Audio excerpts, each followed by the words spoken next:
নমস্কার বন্ধুরা, welcome to রিবনাইজ। বন্ধুরা, যত দিন যাচ্ছে বাংলাদেশের দুঃসাহস ততটা বেড়েই চলেছে। রিসেন্টলি বাংলাদেশের আর্মি একটা প্রেস কনফারেন্সে এসে ভারতকে হুমকি দিয়েছে।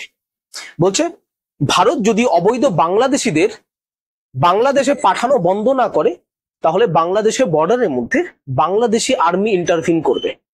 এই ধরনের একটা হুমকি বাংলাদেশ ভারতবর্ষকে দিয়েছে। তো এই বিষয়টা সম্বন্ধে আমাদের ডিটেলসে জানার প্রয়োজন আছে। বাংলাদেশিরা বলছে ভারত থেকে নাকি কিছু ভারতীয়দের বাংলাদেশে পুশইন করা হচ্ছে, এই ধরনের ন্যারেটিভ বাংলাদেশে চালানো হচ্ছে। এই পুশইন পুশব্যাকের খেলাটা কি, সেই বিষয়টা আমরা বোঝার চেষ্টা করব। ভারতবর্ষের মধ্যে প্রায় কত কোটি বাংলাদেশি আছে সেটা বোঝার চেষ্টা করব, এবং ভারতবর্ষের যে সোসাইটি, সমাজ, ভারতবর্ষের রাজনীতি এবং ভারতবর্ষের সুরক্ষা এবং অর্থনীতির উপর এদের কুপ্রভাব কিভাবে রয়েছে সেটা আমরা আজকে আলোচনা করার চেষ্টা করব ইন ডিটেলসে। তার আগে বন্ধুরা, কেউ যদি আমাদের কোর্সে অ্যাডমিশন নিতে চায় তাহলে ডেফিনেটলি আমাদের অ্যাপ যে রয়েছে, আমাদের অ্যাপের নাম রয়েছে রিবনাইজ, সেই অ্যাপটা ইনস্টল করতে পারে। আমাদের কোর্স যে রয়েছে, আমাদের কোর্স রয়েছে ইংলিশের উপর কোর্স রয়েছে। মূলত আমরা কম্পিটিটিভ এক্সামের জন্য এখানে ইংলিশ করিয়ে থাকি। 0 লেভেল থেকে শুরু করে ইংরেজিটা আমরা শেখাই। কারো যদি স্পোকেনের ক্ষেত্রেও যদি প্রয়োজন হয় তবুও ভর্তি হতে পারে। তবে একটা কথা বলে দিই, স্পোকেনের ক্ষেত্রে যে 1-to-1 ইন্টারাকশনের ব্যাপারটা আছে সেটা আমার এখানে হয় না। কেন আজকে একজন কল করে বলেছিল 1-to-1 ইন্টারাকশন হয় কিনা, সেটা হয় না। ঠিক আছে, যেহেতু আমাদের স্পোকেন ইংলিশ বা বলো কম্পিটিটিভ ইংলিশের আমাদের কোর্স ফিটা খুবই কম রাখা হয়েছে, মাত্র 1800 টাকা রাখা হয়েছে। ঠিক আছে, তো ইংলিশের একটা কোর্স রয়েছে যেখানে আমরা 0 লেভেল থেকে অ্যাডভান্স লেভেল পর্যন্ত ইংলিশটা আমরা করাচ্ছি। তার সাথে আমরা WBCS এবং ইউপিএসসির জন্য আমরা কোর্স করিয়ে থাকি। তো কেউ যদি মনে করে ইংরেজি কোর্সে ভর্তি হবে বা WBCS বা ইউপিএসসি কোর্সে ভর্তি হবে, তো ডেফিনেটলি আমাদের অ্যাপটা যে রয়েছে, যেটা গুগল প্লে স্টোরে অ্যাভেলেবেল রয়েছে, তার নাম হচ্ছে রিবনাইজ বাংলা ইউপিএসসি সিএসসি। এই অ্যাপটা ইনস্টল করতে পারে এবং ইনস্টল করে একবার দেখতে পারে যে কি কি কোর্স রয়েছে। সেখানে আমাদের প্রত্যেকটা কোর্সের ডেমো ক্লাসও দেওয়া হয়েছে। সেই ডেমো ক্লাসগুলো দেখতে পারে এবং তার উপর ভিত্তি করে ডিসাইড করতে পারে যে আমাদের কোর্সে ভর্তি হবে কি হবে না। এবং কেউ যদি ভর্তি সংক্রান্ত ব্যাপারে সরাসরি আমার সাথে কথা বলতে চাও, সেক্ষেত্রে আমার নাম্বার রয়েছে 7548919167। এই নাম্বারে ফোন করে কন্ট্যাক্ট করতে পারে। এটা কেবলমাত্র তারাই ফোন করবে যারা হচ্ছে অ্যাডমিশন গত ব্যাপারে কোনো এনকোয়ারি করতে চায়। আদার্স কারো কিছু যদি কোনো জানার প্রয়োজন থাকে, পলিটিক্যাল বিষয়ে, বাংলাদেশ বা ভারতের পলিটিক্যাল বিষয়ে যদি কারো কিছু বলার থাকে, তো ডেফিনেটলি সের জন্য আমার ফেসবুক আইডি রয়েছে। ফেসবুক আইডি হচ্ছে আমার রিজু সাহা, এটা হচ্ছে আমার ফেসবুক আইডি। তো ডেফিনেটলি ফেসবুকে আমাকে ফলো করতে পারে এবং সেখানে চাইলে পরে SMS ও করতে পারে। ডেফিনেটলি আমি চেষ্টা করবো রিপ্লাই দেওয়ার। যদি কারো পলিটিক্যাল কোনো বিষয় নিয়ে যদি কিছু বলার থাকে, ডেফিনেটলি এই ফেসবুক অ্যাকাউন্টে যেতে পারে। এবং এই ফেসবুক অ্যাকাউন্টে যে আছে, এটার যে লিঙ্ক আছে, লিঙ্কটা আমি যে ভিডিওটা যে রয়েছে এই ভিডিওর ডেসক্রিপশন বক্সের মধ্যে আমি দিয়ে দেবো। ওকে, তো ফাইনালি আমরা চলে আসি হচ্ছে নিউজটা কি। নিউজটা হচ্ছে গতকাল এটা হয়েছে। ঠিক আছে, বাংলাদেশের আর্মি টু ইন্ডিয়া প্রয়োজনে সেনা হস্তক্ষেপ করবে, এবার ভারতকে চোখ রাঙানি পড়শি বাংলাদেশের।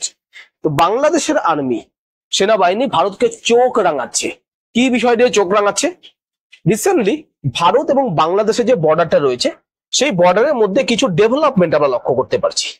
কি ধরনের ডেভেলপমেন্ট লক্ষ্য করতে পারছি?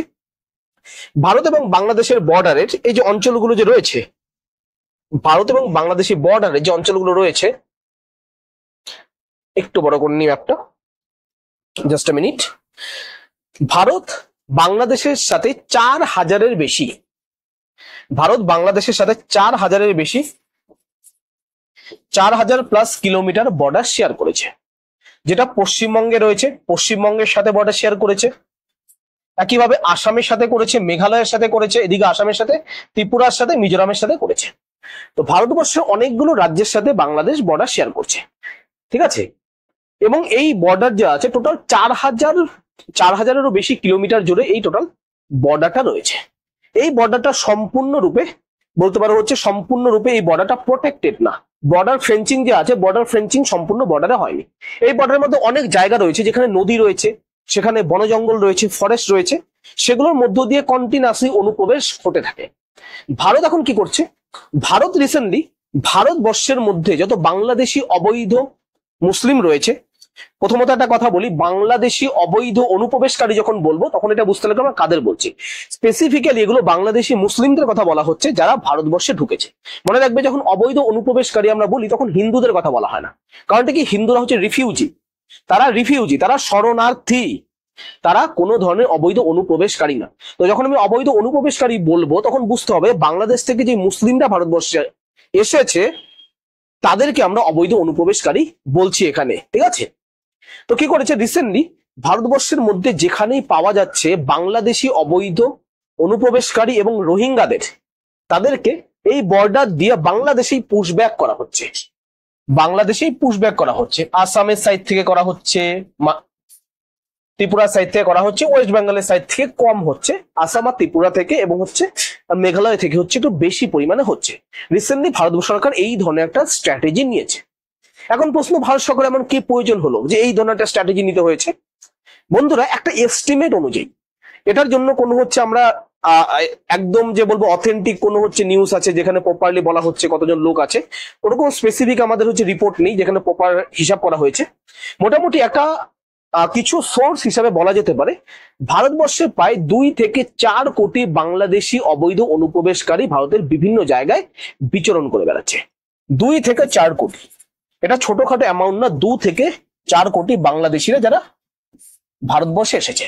এবং ভারতবর্ষের মধ্যে মূলত বর্ডার যে স্টেট গুলো রয়েছে, পশ্চিমবঙ্গ, আসাম, মেঘালয়, ত্রিপুরা এবং এইদিকে উড়িষ্যা রয়েছে, ঝাড়খণ্ড রয়েছে এবং সাউথের কিছু জায়গা রয়েছে যেমন কর্ণাটকের ব্যাঙ্গালোর, এইসব অঞ্চলগুলো, এবং অন্যদিকে গুজরাট রয়েছে এবং দিল্লি এনসিআর রয়েছে। এই অঞ্চলগুলোর মধ্যে বাংলাদেশি অবৈধ অনুপ্রবেশকারীরা পশ্চিমবঙ্গ, আসাম, ত্রিপুরা এইসব অঞ্চল দিয়ে ফাঁক ফোকর দিয়ে ঢুকছে এবং তারা ভারতবর্ষের বিভিন্ন জায়গায় ছড়িয়ে পড়ছে এবং সেখানে কাজ করছে, সেখানে ঝোপড়ি বানাচ্ছে এবং সেখানকার পার্মানেন্ট রেসিডেন্ট হয়ে যাচ্ছে। এবং একটা এস্টিমেট অনুযায়ী ভারতবর্ষে প্রায় 2 থেকে 4 কোটি বাংলাদেশি অবৈধ অনুপ্রবেশকারী রয়েছে। এখন প্রশ্ন, বাংলাদেশি অবৈধ অনুপ্রবেশকারীরা ভারতবর্ষে আসছে কেন? দেখে, এটার অনেকগুলো কারণ আছে, বিভিন্ন ডাইমেনশনে এটা আমাদের দেখতে হবে। প্রথম ব্যাপার যেটা আছে, সবার প্রথম যেটা হচ্ছে সেটা হচ্ছে ইকোনমিক ডাইমেনশন। ইকোনমিক ডাইমেনশন, অর্থনৈতিক দিক থেকে আমাদের বিষয়টা বুঝতে হবে। বাংলাদেশ প্রথমত একটা ছোট country, this is a very small country. ভারতবর্ষের জাস্ট হচ্ছে পাশের আর টয়লেটের মতো বাংলাদেশ, ছোট্ট একটা দেশ। এই দেশের মোট পপুলেশন কি রয়েছে? 17 কোটির বেশি পপুলেশন রয়েছে, যেটা বাংলাদেশের মতো একটা জায়গায় থাকার কথা না। Population is excessive compare to its size. এটা যে ল্যান্ড সাইজ আছে তার থেকে পপুলেশন অনেক বেশি। ল্যান্ড সাইজের তুলনায় পপুলেশন, বাংলাদেশের পপুলেশন অনেক বেশি। এই কারণের জন্য বাংলাদেশের ভিতরে একটা পপুলেশন এক্সপ্লোশনের জন্য বাংলাদেশের ভিতরে খুব বেশি কর্মসংস্থান থাকে না। এবং এত বড় পপুলেশন হওয়ার জন্য সরকার এই পপুলেশনকে না স্কিল প্রোভাইড করতে পারে, না সঠিক এডুকেশন প্রোভাইড করতে পারে, কিচ্ছু প্রোভাইড করতে পারে না। ফলে এরা কি করে, ভারতবর্ষের বিভিন্ন প্রান্তে ঢুকে ভারতবর্ষের ডি ক্যাটাগরির যে কাজগুলো আছে সেই কাজগুলো করে দেয়। কোনো একটা বাড়িতে গেল, সেখানে হচ্ছে হাউস কিপার হিসেবে কাজ করলো, কোনো একটা বাড়িতে হচ্ছে পরিচর্যার কাজ করলো, ঠিক আছে, বা কোনো একটা ইন্ডাস্ট্রির মধ্যে ঝাড় ফাড় দেওয়ার যে কাজগুলো আছে সেগুলো করলো, বা রাস্তাঘাটে ভিক্ষা করলো। এই ধরনের কাজগুলো হচ্ছে এই বাংলাদেশিরা করে থাকে। তো ইকোনমিক একটা ডাইমেনশন তো প্রথমে আছে, এদের বাংলাদেশের ভিতরে কাজ নেই এবং তারপরে এরা হচ্ছে ভারতে ছুটে যাচ্ছে। সেকেন্ড থিং কি, ইললিগাল নেটওয়ার্ক। এখন বাংলাদেশে কাজ নেই, এটা হলেই যে ভারতবর্ষে প্রবেশ করতে হবে তেমন তো কোনো ব্যাপার নেই।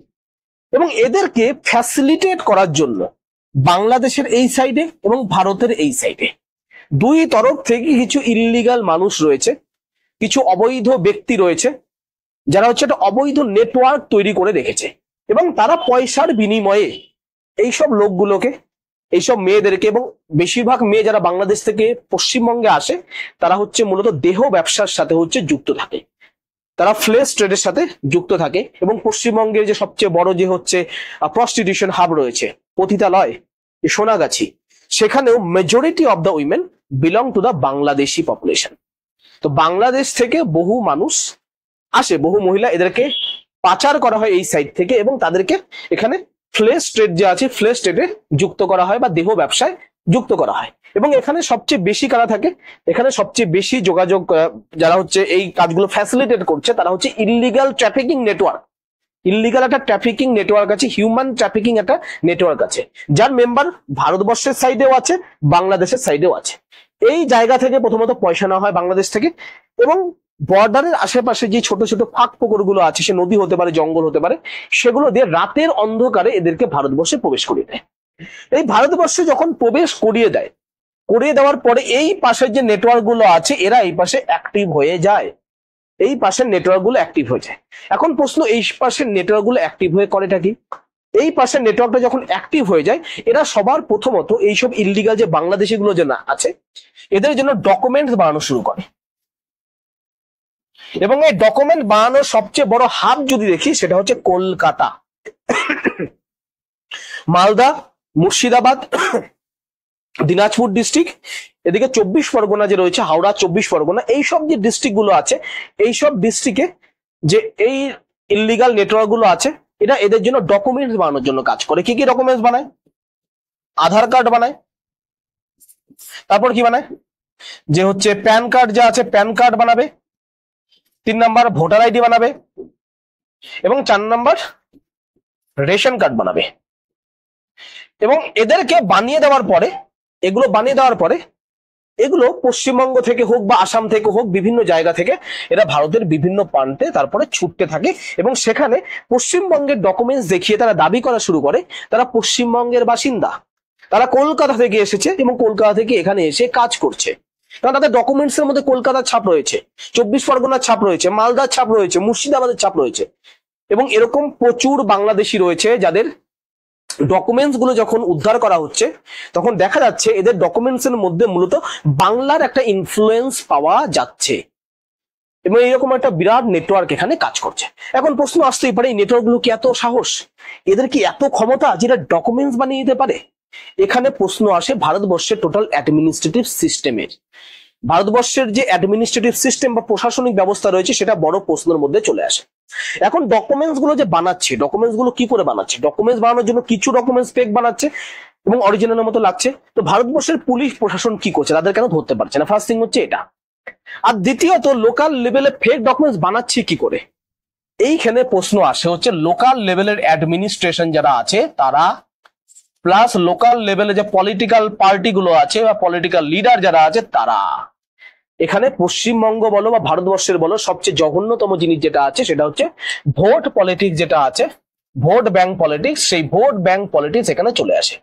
কিছু পার্টি যারা মুসলিম পপুলেশনকে নিজের ভোট ব্যাংক মনে করে, যারা এই বিগত অনেক বছর ধরে মুসলিম পপুলেশনকে ভোট ব্যাংক হিসেবে কাজে লাগাচ্ছে এবং মুসলিমদের তোষণ করার জন্য, তারা জানে এই ইল্লিগাল যে বাংলাদেশি মুসলিমরা যারা ভারতবর্ষে ঢুকেছে, তাদের যদি ভোটার আইডি করে দেওয়া হয় তাহলে তারা সেই পার্টিকেই ভোট দিবে। এক্সাম্পল হিসেবে দিল্লির আমরা কেজরিওয়ালের নাম নিতে পারি, আম আদমি পার্টি, তারা এই জিনিসটা করেছে। এবং একইভাবে পশ্চিমবঙ্গেও পার্টি রয়েছে যারা এই কাজটা করে, এবং আলটিমেটলি ইলেকশনের সময় এরা ভোটার আইডি দেখিয়ে সেই পার্টির সাপোর্টে ভোট দেয়। তো পলিটিক্যাল লিডার্স, পলিটিক্যাল পার্টি এবং লোকাল অ্যাডমিনিস্ট্রেশন যা আছে এটার সাথে অতপ্রতভাবে জড়িত আছে, এবং তারা তাদেরকে সহযোগিতা করে এই কর্ম করার। এটা তো গেল ইকোনমিক ডাইমেনশন এবং ইলিগাল যে ট্রাফিকিং নেটওয়ার্ক আছে সেটা। এরপরে আরেকটা গুরুত্বপূর্ণ বিষয় আসে 3 নাম্বার, সেটা হচ্ছে, এটা উপর থেকে দেখাবে না, বাট হচ্ছে এটা হচ্ছে বাংলাদেশের একটা প্ল্যান, ঠিক আছে? বাংলা সালতানাত প্ল্যান, সালতানাত প্ল্যানের এক্সিকিউশন। মূলত এরা কি করতে চায়? বাংলাদেশে বর্তমানে এক ধরনের আইডিওলজি চলছে, সেই আইডিওলজির মাধ্যমে তারা এটা প্রমাণ করার চেষ্টা করছে বা তারা এটা ইমপ্লিমেন্ট করার চেষ্টা করছে, আমরা যদি ভালো মতো বলি, তারা ইমপ্লিমেন্ট করার চেষ্টা করছে যে পশ্চিমবঙ্গের বিভিন্ন অঞ্চলকে এতটা মুসলিম পপুলেশন বাড়িয়ে দেবে যাতে এই পপুলেশনের মধ্যে হিন্দুদের জনসংখ্যাটা মাইনরিটির মধ্যে চলে যায়, এবং তারা ধীরে ধীরে তাদের যে গ্রেটার বাংলা বা বাংলা সালতানাত নামে যে একটা অ্যাম্বিশন রেখেছে, সেই জিনিসটা তারা বাস্তবায়িত করতে পারে। এবং এটা তারা কোথায় করছে? বর্ডার সংলগ্ন যে অঞ্চলগুলো আছে এগুলোর মধ্যে তারা এই প্ল্যানটা এক্সিকিউট করছে। আসামের যদি কিছু বর্ডার সংলগ্ন অঞ্চল দেখি, সেখানে মুসলিম পপুলেশন হিউজ পরিমাণে বেড়ে গেছে, এবং তাদের মধ্যে majority of the Muslim belong to the Bangladeshi population. Bangladeshi মুসলিমরা আসামে ঢুকছে, ঠিক আছে, এবং ঢুকে সেখানে 10-12টা করে বাচ্চা নিচ্ছে, এবং বাচ্চা নিয়ে সেখানকার পপুলেশনের ভারসাম্যটা সম্পূর্ণরূপে ঘুরিয়ে দিচ্ছে, যেখানে হিন্দুরা হয়ে যাচ্ছে মাইনরিটি এবং মুসলিমরা হয়ে যাচ্ছে মেজরিটি। একইভাবে পশ্চিমবঙ্গের অনেকগুলো ডিস্ট্রিক্ট রয়েছে যেগুলো বর্ডারে ঘেঁষা ডিস্ট্রিক্ট, সেই সব অঞ্চলে যদি বর্তমানে আমরা পপুলেশন রেশিও দেখি, সেখানে হিন্দুরা প্রায় মাইনরিটি হওয়ার পথে চলে যাচ্ছে। সেই সব অঞ্চলে দেখা যাচ্ছে বাংলাদেশি অবৈধ অনুপ্রবেশকারীরা সেখানে ঢুকছে, সেখানে অনেক বছর থাকছে, বাচ্চা পেদা করছে, ঠিক আছে, এবং পপুলেশন সেখানে বাড়িয়ে দিচ্ছে।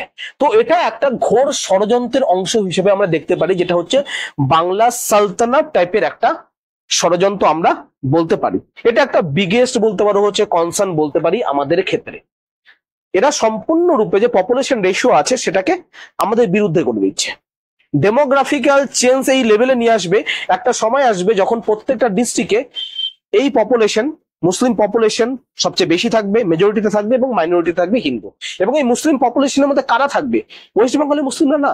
ওয়েস্ট বেঙ্গলের মুসলিমরা যারা আছে তারা ভারতীয় মুসলিম, তাদের রাইট আছে এখানে থাকার, তারা গর্বের সাথে থাকবে, রাইটের সাথে থাকবে। কিন্তু এরা কারা? এরা বাংলাদেশি মুসলিম। তারা এসে পশ্চিমবঙ্গের পুরোপুরি সিস্টেমটা চেঞ্জ করে দিচ্ছে।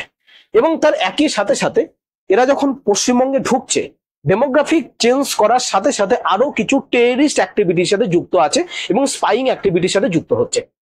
তারা স্পাই করছে এবং টেররিস্ট অ্যাক্টিভিটি করছে। এবং রিসেন্টলি মুর্শিদাবাদের মধ্যে আমরা দেখেছি, মুর্শিদাবাদের মধ্যে একটা ঘটনা ঘটেছিল।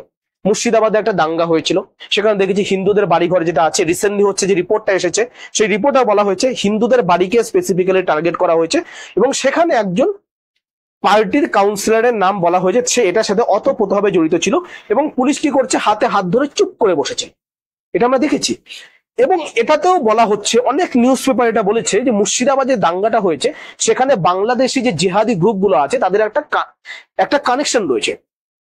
এবং এখানে বাংলাদেশে দুটো দলের কথা বলা হচ্ছে, একটা জামায়াতে ইসলামী যেটা আছে, জামায়াত ইসলামী, ঠিক আছে, জামাতের কথা বলা হচ্ছে, এবং আরেকটা হচ্ছে আনসারুল্লাহ বাংলা টিম যেটা আছে, এবিটি টিম যেটা আছে, জসিমউদ্দিন রহমানি যার হেড, তার কথা বলা হচ্ছে। এবং বলা হচ্ছে মুর্শিদাবাদের এই ঘটনাটা ঘটার আগে অনেকগুলো নিউজ বলেছে, এটা আমার সোর্স না, নিউজের সোর্স, সেখান থেকে বলেছে এই ঘটনাটা ঘটার আগে কলা গাছের মধ্যে নাকি প্র্যাকটিস করানো হয়েছে, দা দিয়ে কোপানো কলা গাছের উপর প্র্যাকটিস করানো হয়েছে। তারপর মুর্শিদাবাদে খুব প্র্যাকটিক্যালি এই জিনিসটা করা হয়েছে। তো এরা এইভাবে ভারতের মধ্যে ঢুকে যাচ্ছে, ভারতের পপুলেশনের উপরে একটা চাপ তৈরি করছে, ঠিক আছে, সিকিউরিটিগত একটা রিস্ক নিয়ে আসছে। এবং বাংলার যে সংস্কৃতি আছে বা ভারতের অন্যান্য জায়গায় যে সংস্কৃতি আছে সেই সংস্কৃতিটাকে সম্পূর্ণরূপে বিনষ্ট করে দিচ্ছে। আমরা রিসেন্ট এক্সাম্পল হিসেবে দেখতে পারি, গতকাল কালীঘাট যেখান থেকে আমাদের মুখ্যমন্ত্রী নির্বাচিত হয়েছে, সেখানে একজন বাংলাদেশিকে পাওয়া গেছে, ফ্যামিলি নিয়ে সেখানে বসবাস করছে। আজকে নিউজে দেখলাম লাভলি নামে একজন তৃণমূলের হচ্ছে প্রধান, তিনি বাংলাদেশ থেকে এসে পশ্চিমবঙ্গে প্রধান হয়ে আছে। এই ধরনের কন্ডিশন আছে এবং বিভিন্ন জায়গা থেকে বাংলাদেশে ধরা হচ্ছে এবং বাংলাদেশে পাঠিয়ে দেওয়া হচ্ছে। এটাকে বাংলাদেশিরা কি নাম দিচ্ছে? এটাকে বাংলাদেশিরা বলছে পুশইন, ঠিক আছে, কিন্তু অ্যাকচুয়ালি এটা পুশইন না, এটাকে বলবো আমরা পুশ ব্যাক। কেন পুশ ব্যাক? কারণ বাংলাদেশের পপুলেশন, বাংলাদেশের নাগরিক ভারতে চুরিচামারি করে ঢুকেছে এবং তাদেরকে ঘাড় ধরে আমরা বাংলাদেশে পাঠিয়ে দিচ্ছি। As simple as that. এর থেকে বেশি কিচ্ছু নয়, এর থেকে বেশি কিচ্ছু নয়। এখন প্রশ্ন, বাংলাদেশিদের এত রাগ হয়েছে কেন? বাংলাদেশিদের কথা, ডিপ্লোম্যাটিক চ্যানেল খোলা আছে এবং যাদের যাদের তোমরা ভারতবর্ষে পাঠাচ্ছ তাদের লিস্ট বাংলাদেশে পাঠাও। সরি, যাদের যাদের হচ্ছে ভারতবর্ষ থেকে বাংলাদেশে পাঠানো হচ্ছে, বাংলাদেশিরা বলছে বাংলাদেশিদের সেরকম নাকি কিছু বলা হচ্ছে না বাংলাদেশি গভর্নমেন্টকে। কিন্তু সত্যি কথা বলতে ভারতবর্ষ থেকে এটা ক্লিয়ার করে দেওয়া হয়েছে, অলরেডি বাংলাদেশে 2000 জনেরও বেশি লোকের একটা লিস্ট বাংলাদেশে অলরেডি পাঠানো হয়েছে চেক করার জন্য, যে আমাদের এখান থেকে আমরা ধরেছি এরা বাংলাদেশিরা স্বীকার করেছে, আপনারা এটা চেক করে নেন। কিন্তু বাংলাদেশি সরকার কি করে? চুপ করে বসে আছে, এখানের উপরে কোনো ধরনের ডিসিশন নিচ্ছে না, কাজ করছে না। এখন বাংলাদেশি সরকার যখন ডিসিশন নিবে না, তখন ভারত সরকার কি করবে? হাতে কি চুরি পরে বসে থাকবে? ডেফিনেটলি না। প্রত্যেকটা বাংলাদেশিকে ধরো, ঘাড় ধরে বাংলাদেশে পাঠাও, অ্যাজ সিম্পল অ্যাজ দ্যাট। এত বাংলাদেশ, ভারতের প্রতি ঘৃণা, পাকিস্তানের প্রেম, তার উপর পাকিস্তানে যেতে পারো না ভাই? ভারতবর্ষে কি পাকিস্তানে যেতে পারো না? তো পাকিস্তান প্রেম, ভারতের সাথে যুদ্ধ লাগলে পাকিস্তানে, তোমার পাকিস্তানকে সাপোর্টার করবে, তো পাকিস্তানে চলে যাও। ভারতবর্ষে কি? ও, যখন পেটে খিদা আসে ভারতবর্ষের দৌড়, আর যখন জেহাদ করার কথা আসে তখন পাকিস্তান, নাকি? ওগুলো জিনিস চলবে না। এখন জাস্ট কয়েকটা ঢুকেছে, কশো পাঠিয়েছে? 400-500 1000 জন লোক খুব বেশি পাঠিয়েছে। এরপরে যখন কোটি লোক যাবে, যখন পশ্চিমবাংলা থেকে এবং ভারতের বিভিন্ন প্রান্ত থেকে যে অবৈধ অনুপ্রবেশকারী যারা রয়েছে, তখন বাংলাদেশ কি করবে? এবং আমাদের গৃহ মন্ত্রণালয় যে রয়েছে, অমিত শাহ ডিপার্টমেন্ট, প্রত্যেকটা রাজ্যকে 30 days অলরেডি টাইম দিয়ে দিয়েছে 30 দিনের সময় প্রত্যেকটা রাজ্যকে দিয়েছে, প্রত্যেকটা রাজ্যকে বলেছে প্রত্যেকটা রাজ্যে যত বাংলাদেশি রয়েছে 30 দিনের মধ্যে তাদেরকে আইডেন্টিফাই করতে হবে, তাদেরকে শনাক্ত করো ইমিডিয়েটলি, তাদের শনাক্ত করতে হবে এবং তাদের ধরে ধরে বাংলাদেশে পাঠাতে হবে, তাছাড়া কোনো ধরনের উপায় নেই। এবং এটার জন্য স্পেশাল টাস্ক ফোর্স বানানো হয়েছে, স্পেশাল টাস্ক ফোর্স এটার জন্য বানানো হয়েছে প্রত্যেকটা রাজ্যে, এবং তারা এটার জন্য কাজ করছে। তোমরা এখন নিউজ চ্যানেল খুললেই, সে এবিপি আনন্দ হোক, টিভি9 বাংলা হোক বা যেটাই হোক না কেন, নিউজ চ্যানেল খুললেই দেখা যাবে বিভিন্ন জায়গায় বাংলাদেশি অবৈধ অনুপ্রবেশকারী গ্রেপ্তার হচ্ছে, এবং তাদের মধ্যে 100% 99% হচ্ছে অবৈধ মুসলিম অনুপ্রবেশকারী, এবং তাদেরকে ধরা হচ্ছে। আমরা নিউজে দেখতে পাচ্ছি। এরা কারা? এরা হচ্ছে সেই পাবলিক, 1 থেকে 4 কোটির মধ্যে সেই পাবলিক যারা ভারতবর্ষে এসে গেড়ে বসেছে। এখন প্রশ্ন আসতে পারে, আমি তো 30 বছর ধরে আসি, আমার বাচ্চা কাচ্চা এখানে রয়েছে, সবাই সব আইডিয়া পেয়েছে, সবাই সহজে ডকুমেন্টস পেয়েছে, তাহলে আমি বাংলাদেশি কি করে হলাম? পরিষ্কার গল্প, যখন ভারত ভাগ হয়েছিল 1947-এ, ঠিক আছে, 1947-এ, 1947 থেকে 1951 26 ডিসেম্বর পর্যন্ত টাইম ছিল। সেই সময়ে 26 ডিসেম্বর না, 26 জানুয়ারি, আমি এক্সট্রিমলি সরি, 26 জানুয়ারি 1951 সালের 26শে জানুয়ারির আগে যারা ভারতবর্ষে এসেছে বা পশ্চিমবঙ্গে এসেছে, সে পাকিস্তানের মুসলিম হোক বা বাংলাদেশের মুসলিম হোক না কেন, তারা যদি ভারতবর্ষে এসে থাকে, সে ভারতবর্ষের legal citizen as per the constitution of our country. আমাদের কনস্টিটিউশন সেটা বলেছে। কনস্টিটিউশনের যে সিটিজেনশিপ পার্টটা যে রয়েছে, part 2 of the Indian constitution, article 4 থেকে আর্টিকেল 11, সেখানে ক্লিয়ার কাট এই বিষয়টা বলা হয়েছে, যারা 1951 সালের 26শে জানুয়ারির আগে ভারতবর্ষে এসেছে থাকার জন্য, তাদেরকে ভারতবর্ষী হিসেবে গণ্য হবে, তাদের নিয়ে কারো কোনো প্রশ্ন নেই। বাট 1951 সালের পরে, পোস্ট 1951, যারা যারা ভারতবর্ষে এসেছে, সে 70 বছর ধরে থাকুক, তার ঠাকুরদা থাকুক, তার বাবা থাকুক বা তার সন্তান থাকুক, তুমি যদি 1951 পরে বাংলাদেশি হও এবং ভারতে যদি এসে থাকো, 1951 পরে পাকিস্তানি ছিলে 71 পর্যন্ত, 71 পরে বাংলাদেশি হয়েছো, তুমি যদি ভারতবর্ষে এসে থাকো এবং তুমি যদি 1951 পরে এসে থাকো, মানে 26শে জানুয়ারি পরে এসে থাকো, তুমি অবৈধ অনুপ্রবেশকারী, এবং তোমাকে এইভাবেই ট্রিট করা হবে as per the constitution of this country. এখন প্রশ্ন, আমি যে প্রথমেই বললাম, যেটা 2 থেকে 4 কোটি হচ্ছে অবৈধ অনুপ্রবেশকারী ভারতবর্ষের মধ্যে রয়েছে, যারা হচ্ছে বাংলাদেশ থেকে এসেছে। এখন এদের সাথে কি করতে হবে? অ্যাজ সিম্পল যদি বলি কি করতে হবে না করতে হবে, সবার প্রথমত একটা কেন্দ্রীয় সরকার একটা বড় স্টেপ নিয়েছে, সেটা হচ্ছে citizenship amendment act, citizenship amendment act 2019। ঠিক আছে, এই আইনের মাধ্যমে কি করছে, সবার প্রথমত পাকিস্তান, বাংলাদেশ, আফগানিস্তান থেকে যেই সব হিন্দুরা প্রতারিত হয়ে, পারসিকিউট হয়ে ভারতবর্ষে প্রবেশ করেছে, তাদের সিটিজেনশিপ দেওয়া হবে। সিটিজেনশিপ অ্যাক্ট 2019-এর মাধ্যমে এটা বলা হয়েছে। ঠিক আছে, এটা অলরেডি লাগু হয়ে গেছে। এখন সেকেন্ড থিং, আমাদের কি করতে হবে এদেরকে আইডেন্টিফাই করার জন্য? সবার প্রথমত ভারতবর্ষের মধ্যে একটা চিরুনি তল্লাশি করতে হবে। চিরুনি তল্লাশি ছাড়া কোনো সম্ভব না। ল অ্যান্ড এনফোর্সমেন্ট ডিপার্টমেন্ট যেগুলো রয়েছে, সেগুলো পুরোপুরিভাবে কাজে লাগতে হবে। লোকাল অ্যাডমিনিস্ট্রেশন যারা রয়েছে, তাদের ঠিকঠাক ভাবে কাজে লাগতে হবে। এবং সর্বোপরি যেটা হচ্ছে ভারতবর্ষে করা দরকার, সেটা হচ্ছে এনআরসি। এবং এনআরসির প্রভিশন যেটা আছে আজকে থেকে নেই, 1951 সাল থেকে এনআরসির প্রভিশন চলছে। এখন তো হাওয়া উঠিয়েছে, বিজেপি এনআরসি আনছে, বিজেপি এনআরসি আনেনি, এনআরসি 1951 সালে হয়েছে। ঠিক আছে, ফার্স্ট এনআরসি ভারতবর্ষে 1951 সালে হয়েছে। এবং এনআরসি প্রত্যেকটা দেশে ন্যাশনাল রেজিস্টার থাকবে সিটিজেনশিপের জন্য। এনআরসি লাগু করা হোক, এনআরসি লাগু করে আইডেন্টিফাই করা হোক কে 1951 সালের পরে ভারতবর্ষে এসেছে। 70 বছর ধরে আছো, দেখার কোনো প্রয়োজন নাই। 1951 সালের 26শে জানুয়ারির পরে যদি আসো এবং অবৈধভাবে যদি আসো, তুমি অবৈধভাবে যদি ডকুমেন্টস তুমি নাও, তাহলে তোমাকে ঘাড় ধরে বাংলাদেশে পাঠানো হবে। সে তোমার দাদু ঠাকুরদা যেই এখানে থাকুক না কেন, কোনো কিছু দেখার দরকার নেই। একদম পরিষ্কার কথা, দেশের সুরক্ষার সাথে কোনো ধরনের কম্প্রোমাইজ হবে না। কনস্টিটিউশন সবার প্রথমে আসে এবং কনস্টিটিউশনের মধ্যে এটা বলা হয়েছে। এবং এছাড়া অনেকেই আছে যারা বাইরের দেশ থেকে এসেছে, হয়তো বাংলাদেশ থেকেও আসছে, হতেই পারে। ঠিক আছে, তাদের জন্য একটা প্রসেস আছে। লিগালি আসতে হয়, ভারতবর্ষে 8, 9, 10 বছর থাকতে হয়। 8, 9, 10 বছর থেকে স্বরাষ্ট্র দপ্তরে গিয়ে রেজিস্ট্রেশন করতে হয়, তারপরে ভারতের পাসপোর্ট পায় বা ভারতের ভোটার আইডি পায়। ওই প্রসেসে যদি কেউ করে থাকে, তার সাথে কোনো সমস্যা নেই। কিন্তু যারা ইললিগালি এসেছে, চুরি চামারি করে এসেছে, তাদের সাথে কোনো ধরনের কম্প্রোমাইজ হবে না। ঠিক আছে, এখন যারা যারা বলছো বাংলাদেশে পুশিং করছে, বাংলাদেশে কোনো পুশিং করা হচ্ছে না। যারা বাংলাদেশের নাগরিক, তাদেরকে পুশ ব্যাক করা উচিত। সেই সব বাংলাদেশের নাগরিকের লজ্জা থাকা উচিত। নির্লজ্জ বেহায়া জাতি এরা, নিজের দেশের নাগরিক অন্য দেশে ঘুরে বেড়াচ্ছে, তারা যখন ভিতরে ঢুকছে তাদের সামনে বন্দুক ধরে বসে আছে, তাদেরকে গ্রহণ করবে না। নির্লজ্জ। ভারতের ক্ষেত্রেও সমস্যা আছে, ভারতের ক্ষেত্রে নাই সেটা না। ভারতেরও বহু নাগরিক আছে যারা ইল্লিগালে আমেরিকাতে চলে গেছিল, ইউএসএ তে চলে গেছিল, কিন্তু ইউএস এর প্রেসিডেন্ট যখন বলেছিল যে তারা ভারতের ইল্লিগাল নাগরিক, আমেরিকাতে ইল্লিগালি ঢুকেছে, ভারত সঙ্গে সঙ্গে বলেছে ইয়েস, আমাদেরই ওটা নাগরিক, পাঠিয়ে দাও। ভারত একবার টো শব্দ করেনি।